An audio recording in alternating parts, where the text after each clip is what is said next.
Good morning students, তোমাদের butterfly বইয়ের page number 58 চলে আসবে। লেসন 5টা আমরা আগের ভিডিওতে পড়েছিলাম, আর তোমাদের অ্যাক্টিভিটি 1টা আমি নিজেদের করতে বলেছিলাম, ট্রু ফলসগুলো। তো ট্রু ফলসের আনসারগুলো আমি একটু বলে দিচ্ছি, মিলিয়ে নাও। তোমরা যারা করেছো উত্তরগুলো শুধু মিলিয়ে নেবে। The Sundarban is in the north of Bengal. Sundarban পশ্চিমবঙ্গের উত্তর দিকে অবস্থিত। সম্পূর্ণ ফলস, দক্ষিণ দিকে অবস্থিত, তাই তো? আমি তোমাদের ছবিও দেখিয়েছি। Subal and Madal had a boat. সুবল আর মাদলের একটা বোট ছিল। True. It was Subal's first journey into the deep forest. হ্যাঁ, অবশ্যই প্রথমবারই সে গভীর জঙ্গলে গিয়েছিল। The river beyond Basanti is called Matla. False.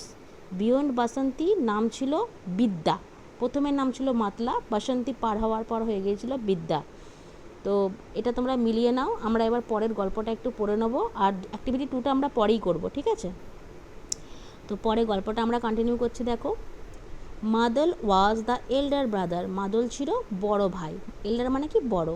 He had a lot of experience. তার অনেক অভিজ্ঞতা ছিল। Have you ever seen a tiger? তুমি কখনো বাঘ দেখেছো? Subal asked him eagerly. Subal তাকে খুব ইগারলি মানে কি আগ্রহের সঙ্গে জিজ্ঞাসা করলো। ইগারলি, আগ্রহের সঙ্গে। নো, মাদল শেড। মাদল বলল, না, দেখিনি। Baremiya is a strange creature. বড়মিয়া হচ্ছে একটা অদ্ভুত প্রাণী। ক্রিয়েচার মানে জন্তু, প্রাণী এরকম হয়। স্ট্রেঞ্জ মানে অদ্ভুত। আর বারেমিয়া বলতে তাহলে আমরা বুঝতে পারলাম টাইগারের কথা বলা হচ্ছে। রয়্যাল বেঙ্গল টাইগারকে ওরা বারেমিয়া বলে। তাহলে কি বলছে? Baremiya is a strange creature. অদ্ভুত একটা প্রাণী বারেমিয়া। ইট ইজ পাওয়ারফুল, খুব শক্তিশালী। Quick and silent. কুইক মানে কি? খুব দ্রুত এরা ছুটতে পারে। আর কি? সাইলেন্ট, খুব চুপচাপ থাকে। কিন্তু কি হয়, যখন শিকার করার ইচ্ছা হয় একদম ঝপাং করে ঝাঁপিয়ে পড়ে। দেখো, it can snatch a prey at will. Snatch মানে কি? ছিনিয়ে নেওয়া। আর প্রে মানে হচ্ছে শিকার। তাহলে it can snatch a prey at will, কিন্তু যখনই ইচ্ছা হয় তখন কিন্তু শিকারকে একদম ছিনিয়ে নেয়। শিকারের ওপর ঝাঁপিয়ে পড়ে ছিনিয়ে নেয়। আবার Sundarbans is a wild place. Sundarban হচ্ছে একটা বন্য জায়গা। ওয়াইল্ড মানে কি বলতো? ভীষণ বন্য জায়গা, চারিদিকে জঙ্গলে ঘেরা। Isn't it? তাই নয় কি? সুবল জিজ্ঞাসা করলো। দেয়ার আর স্নেকস, টাইগার্স অ্যান্ড অ্যালিগেটার্স। এখানে কি আছে? সাপ আছে, টাইগার আছে, আর কি আছে? অ্যালিগেটার্স। অ্যালিগেটার্স মানে কি বলতো? মানে কুমিরের মতোই, কিন্তু কুমির নয়, ওই রকমই এক ধরনের জলজ প্রাণী, ঠিক আছে? তারপর দেখো, বাট ইয়েস বাট, হ্যাঁ, but animals are not our enemies. কিন্তু অ্যানিমালসরা তো আমাদের শত্রু নয়। অ্যানিমি মানে কি? শত্রু। তারা তো আমাদের শত্রু নয়। ইন সুন্দরবন, সুন্দরবনে men and animals live together. মানুষ এবং জন্তু একসঙ্গে বাস করে। মাদল শেড। মাদল বলল। They were sailing down the বিদ্যা রিভার। তারা সেই বিদ্যা রিভার দিয়ে আরও নিচে দিয়ে ডাউনের দিকে গেল, অর্থাৎ মোটামুটি বলতে পারো সাগরের দিকে যাচ্ছে। বঙ্গোপসাগর আছে ঠিক তার পাশেই। পশ্চিমবঙ্গের ম্যাপটা তোমাদের আমি দেখিয়েছি। সুন্দরবন পাশেই বঙ্গোপসাগর, সব নদীগুলো ওখানে এসে মিশেছে। তো they were sailing down the বিদ্যা রিভার। তারা বিদ্যা রিভারের ওপর দিয়ে সেইভাবে যাচ্ছিল পালবে।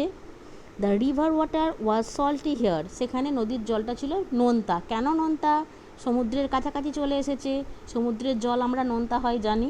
তো যেহেতু সমুদ্রের কাছাকাছি চলে এসেছে তাই জলটা নোনতা। দ্য ওয়াটার্স অফ দ্য বে of Bengal mixed with the river. দেখো, তোমাদের যেটা বললাম আমি, দ্য ওয়াটার্স অফ দ্য বে অফ বেঙ্গল মানে বঙ্গোপসাগর।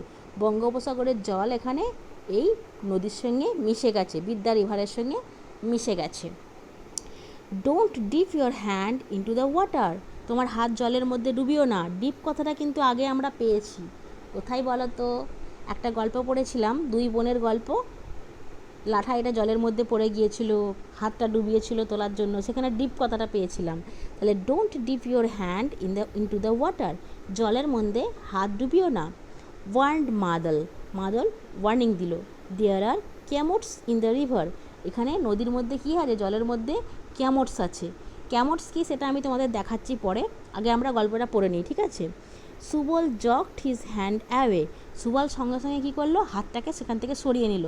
তার মানে কি?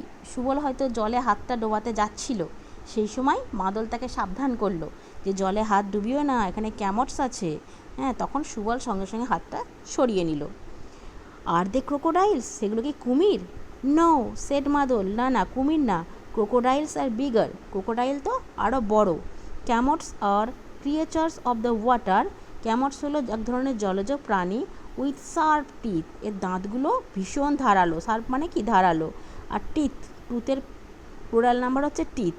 You can lose your hand any moment, যে কোনো মুহূর্তে তোমার হাতটাকেই তুমি হারিয়ে ফেলতে পারো। মানে কি, ক্যামট যদি হাতটাকে ধরে না, পুরো খেয়ে নেবে, তোমার হাতটাই কেটে চলে যাবে, এরকম ভয়ঙ্কর ক্যামট। তো আশা করি তোমরা গল্পটা বুঝতে পেরেছো।